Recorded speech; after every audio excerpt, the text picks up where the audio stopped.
Good morning everyone! It's Saturday. Walang pasok today. So ngayon, may time tayong gagawa ng gyoza for the family. At fab na fab ito ng anak ko at saka asawa ko. So ito yung Japanese gyoza na i-share ko lang sa inyo yung nalalaman ko or natutunan ko dito sa Japan. Yung mga food na nagagawa ko, especially itong gyoza. So i-demo ko sa inyo guys. And then, I hope magkaroon kayo ng idea or kaalaman kung paano gumawa nito. Tapos, may share nyo sa pamilya nyo. I'm sure they will love it. So, let's go! Tara! Ito na, gagawa na tayo ng mixture ng gyoza. Meron tayong mince, onion, sinotay ko sa sesame oil, and then set aside, palamigin natin bago natin ilagay dito sa mixture para masarap. And then, we have mince, cabbage. Pag wala kayong cabbage guys, pwede kayong gumamit ng bagyo pechay. And then we have ground pork 300 grams.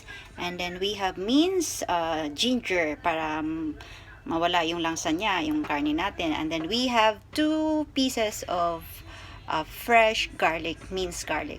And then we have 2 tablespoons of soy sauce.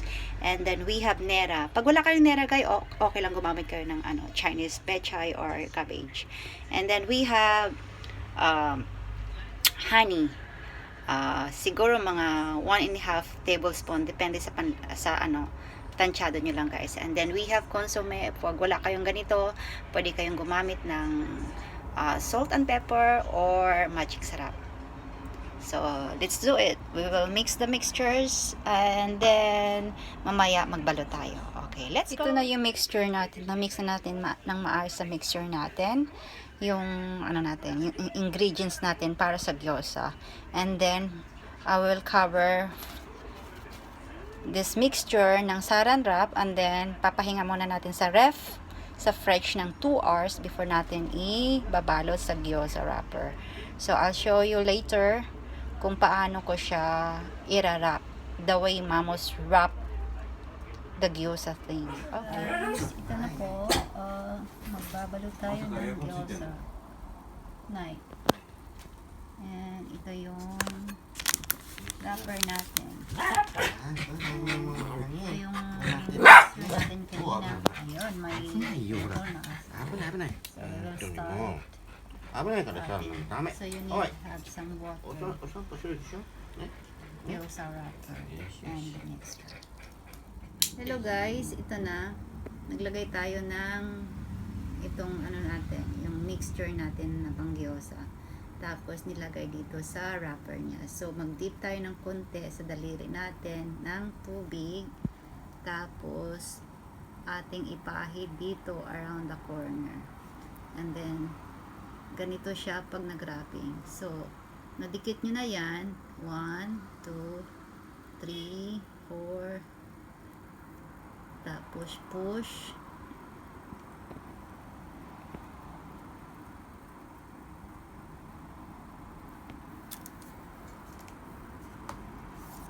So ulitin natin. Ito yung nagawa natin na 300 grams. Marami siyang magawa dito. Almost mga 60 pieces or 70. Depende doon kung marami kayong gulay na ilalagay. Doon naman sa mahilig sa gulay, pwede nyong maraming gulay para at least healthy siya. Ulitin natin ulit. Ganyan. Another side. Tapos pilot natin. So, 'di ba ang ganda? Cut. Ito na siya. Ganito siya. So, kailangang idiin nyo maigi para hindi papasok ng hangin. Para pagluto nyo, hindi siya lulubo na mapasukan ng hangin. Make sure ganito siya. Tapos, ito na yung nagawa natin guys. So, let's say, maganda. So, ulitin natin ulit. I'm sure, magugustuhan ito ng inyong pamilya. Tsaka healthy ito kasi maraming gulay. So ito hindi siya mahal.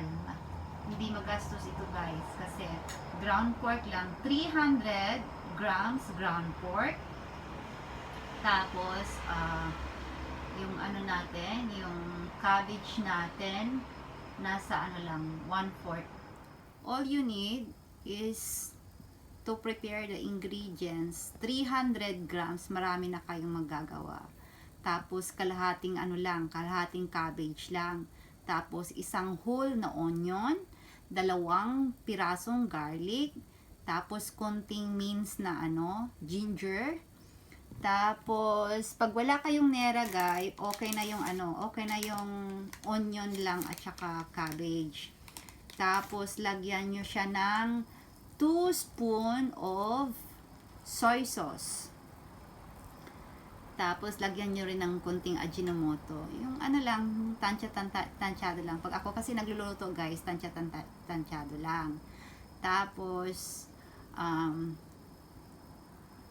lalagyan nyo din siya ng ano, yung nasa, yung pampalasa ng honey.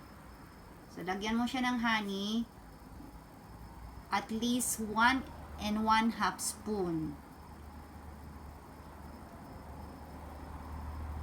Tapos, lagyan mo siya ng konting magic sarap. Pangpalasa lang din. Ano yan? Optional naman yun. Optional yung lalagyan mo siya ng magic sarap. So, depende doon sa ano, yung mag-discover kayo ng mga panlasa. Kung mahilig kayo ng kasi ano. Maganda din kasi ang maglagay kanti ng magic sarap. So, wag nyong lagyan ng ano, wag nyong lagyan ng asin. Possible, soy sauce lang at saka konting magic sarap. Sa Pinas naman kasi pwede namang magic sarap. Pag dito naman sa Japan kasi ang nilalagay ko lang is yung consomme na tinatawag na ano, yung pang chicken broth. Yun, nilalagay yun. Konting-konti lang. So, ito na. Meron na tayong nagawa.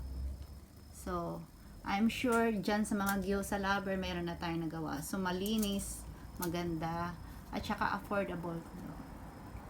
Hindi siya pricey. Hindi siya pricey na ano. So, you can, pag wala kayong, may nabibili naman sa department store nitong ano, gyoza wrapper natin or sa Japanese store. But if ever na gusto niyo ng DIY,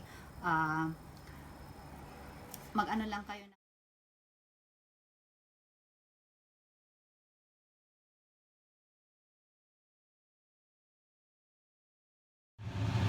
version ko naman, nag-heat up tayo ng frying pan. Nilagyan ko konti ng sesame oil.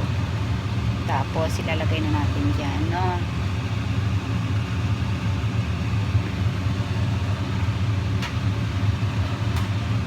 So, kailangan maayos paglagay niyan. Kasi kung hindi maayos paglagay, pagbaliktad niyan. Siguro 6-6.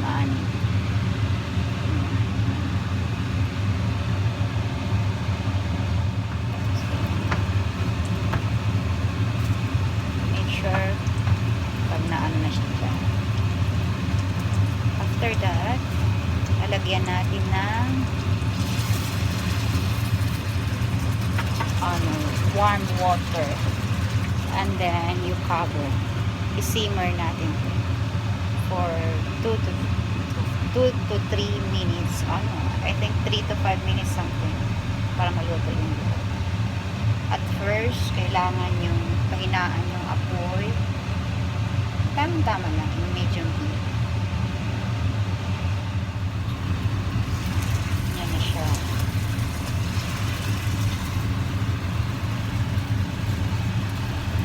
Mga at least 5 minutes. Mawala na yung tubig niya. Kayoy. So, masarap yan. Tapos may sausawan niya. Soy sauce, vinegar, at saka layo. Pampaanghang. Yung tinatawag na layo.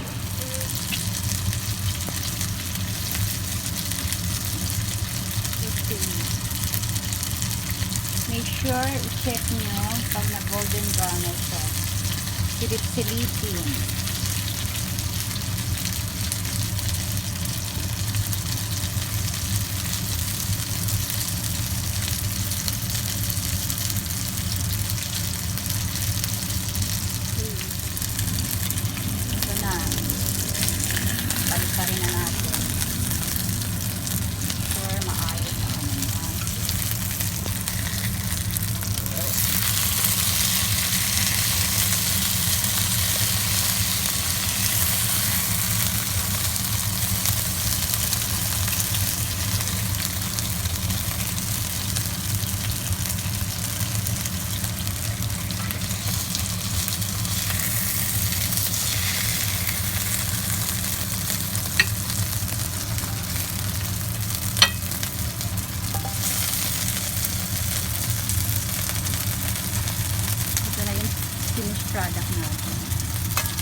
Yan yung finished product natin.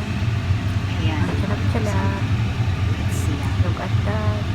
Perfect. Very yummy. Let's eat. Yummy, yummy. So, healthy, affordable.